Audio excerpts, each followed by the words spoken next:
Breaking tonight on Red and Blue, the U.S. shoots down an Iranian drone in the Strait of Hormuz. President Trump says the drone approached a Navy ship. Also tonight.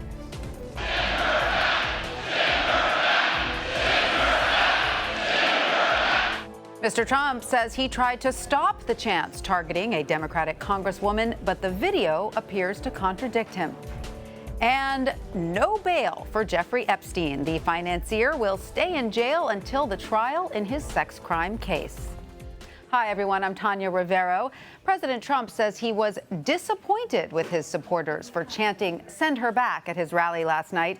The chant started as the president was talking about Minnesota Congresswoman and Somali refugee Ilhan Omar.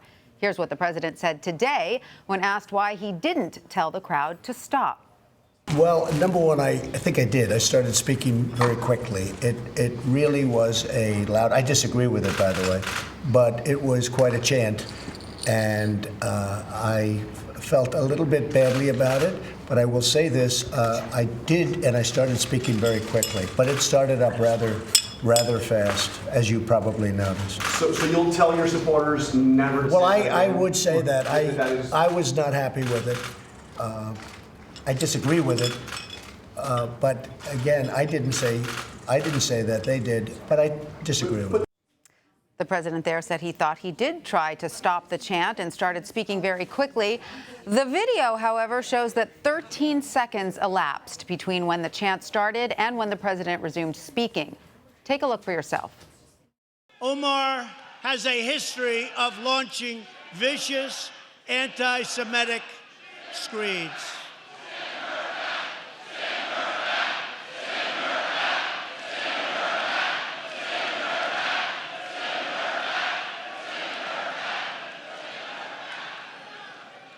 And she talked about the evil Israel, and it's all about the Benjamins. Not a good thing to say. The crowds at President Trump's rallies often chant things like "lock her up" or "build the wall." Here are a few examples from the past 3 years.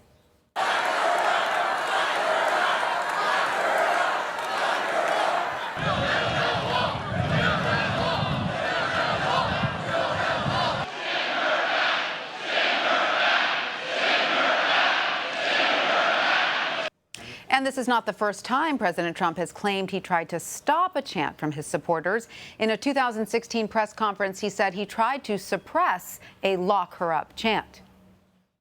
And when I started talking about Hillary Clinton, the veterans who saw her 24 hours before started screaming, "Lock her up, lock her up, lock her up." They also screamed that, as you know, during the speech I made, the big speech. And I said, don't do that. No, I didn't do that for any reason. I didn't like it.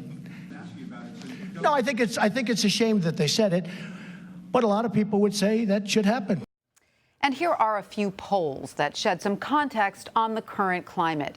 Pew Research found that 62% of Americans say the country's openness to people from around the world is, quote, essential to who we are as a nation. But that is down 6 points from last September, driven entirely by Republicans changing their views. A USA Today poll found this week that 68% of Americans who were aware of Trump's tweets called them offensive, but 57% of Republicans said they agreed with the president. And finally, an Economist YouGov poll found that the members of the Squad are more strongly disliked by Trump supporters than all of the Democratic presidential candidates and party leaders.